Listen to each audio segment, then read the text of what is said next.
स्वाहा तत्सवितुर्वरेण्यं भर्गो देवस्य धीमहि धियो यो नः प्रचोदयात्। ॐ वन्दे भगवतीं देवीं श्रीरामं च जगद्गुरुं पादपद्मे तयोः श्रित्वा प्रणमामि मुहुर्मुहुः प्रणमामि मुहुर्मुहुः।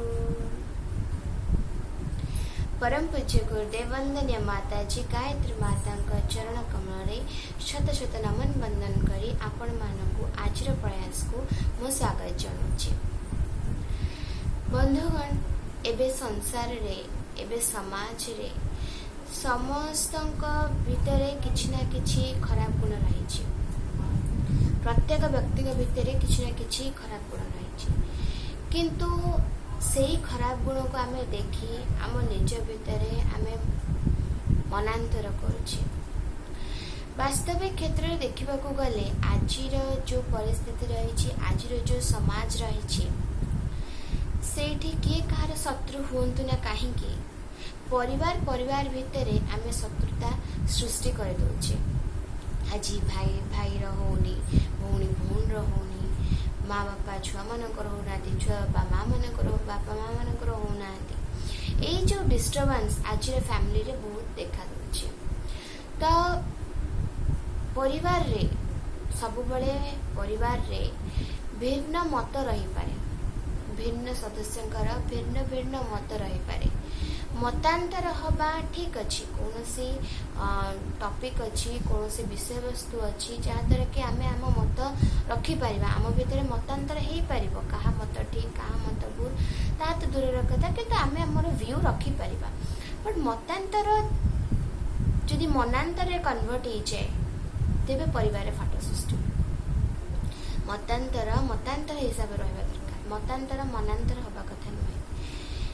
तो जितेबाला पांडव माने अज्ञातवास फेरिकी आसीथिले, सेतेबाले कृष्ण भगवान कृष्ण तांकर मनस्थिति को जानी देथिले, तांकर मनस्थिति जानी देथिले एवं तांको कहिथिले कि तुमे युद्ध पई प्रस्तुति आरंभ कर।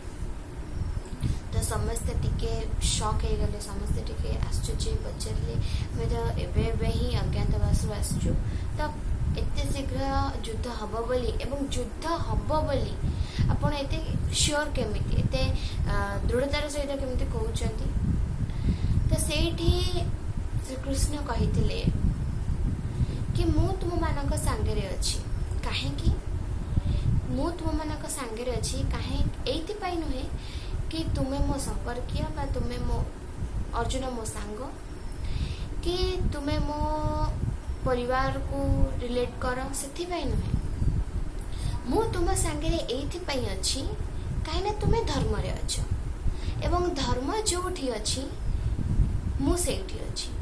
तो बंधुगण भगवान सेठी थांती जोठी धर्म थाए, जोठी संस्कार थाए, जोठी सतकर्म थाए, जोठी सतविचार थाए, जोठी सेवा थाए, भक्ति थाए, परस्पर भितर भल पाइबा थाए, सहयोग सहनशीलता थाए, भगवान सेठी था।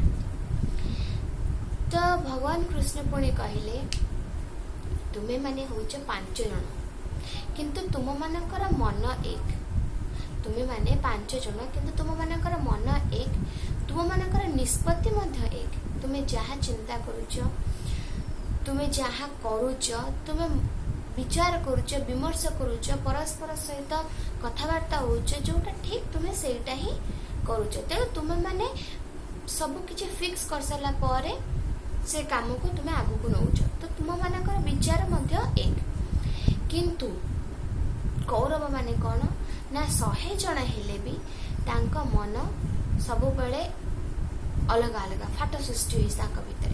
तो कहा परामर्श कहीं स्वीकार करने को राजी नुहति, कि से माने भाबंती कौन ना परामर्श यदि मु तार स्वीकार करनेली ता द्वारा कौन हम ना मोर आत्मसम्मान कौन हम, ମୁଁ जो प्रस्ताव देती तार कौन हम तो तांको भितर जो गर्व अहंकार जो से परस्पर मन कथा बुझी पारंतिनी कि ताको कार्यकारी मध्य करंतिनी। तो वास्तविक क्षेत्र से जेतेबेले महाभारत युद्ध घटिला पांडव माने काहाको भी सेनापति करनथिले खाली माने देखे माने अन्य मान जेतु युद्धर नियम रही सेनापति करिया पई युद्धर सेनापति तो सी कौन कले ना धृष्टद्युम्न को ही सेनापति पद रे नियुक्ति देले ताको सेई तरह ही रखिले एवं ताको भितर काहार भी किछि भी ऑब्जेक्शन आसिलेनी कि कोन पई आमे रहिबु ताको भितर कोनोसे प्रकार कलह नथिला। किंतु कौरव मानक पटे आमे देखिबा प्रथम ही तांको पाखरे सेनापति किए हबो बोली तार तांको भितर कलह आसी जाइथिला। तो बारंबार बारंबार जे जे जे जे जो माने वीरत्व प्राप्ति होउतले बा मृत्युवरण करथिले सेमानक परे जण जण तांको सेनापति चेंज होउतले किंतु प्रथम ही तांकर सेनापति पई कलह आरंभ हो जाइथिला। तो वास्तविक तांकर घटिला।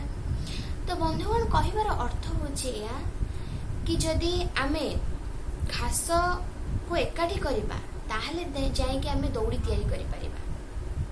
जदि आमे काठ को एकाठी करि रखिबा ताहले आमे गोटे काठर बिड़ा तैयारी करि परिबा। गोटे काठ को भांगिबा बहुत सहज किंतु बिड़ाटा भांगी हुएनी काहेकि ना आम भितर सेतिकी मजबूत थाए बॉन्डिंग सेतिकी भल थाए आम भितर सेतिकी सहनशीलता सहजोगिता थाए। तो बंधुगण आजिकल जो सिचुएशन रही किए क्या केतबले पचारुची किए क्या न पचारुची क्या भितर मानविकता अच्छी क्या भितर नाही।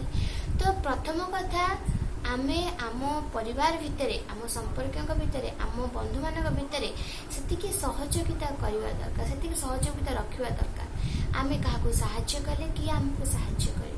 तो यही मनोभाव ने सब बेले परिवार परस्पर को सहाय्य करंतु परस्पर मन बुझिया को चेष्टा करंतु एवं मतांतरटा ठीक अच्छी केबे किंतु मनांतर परिस्थिति न उपजातु मन रे जेमति कहा मन रे जेमति फाट सृष्टि न हुए। तो ये भावना सहित आज प्रयास रे गोटे जिनस शिखा प्रथम निज परिवार को आमे सहयोगितार बंधन रे बांधिबा एवं हस खुशी रे जदि आमे आम जीवन काटिबा तेबे परिवारटा ही आमको स्वर्ग भली लागिब।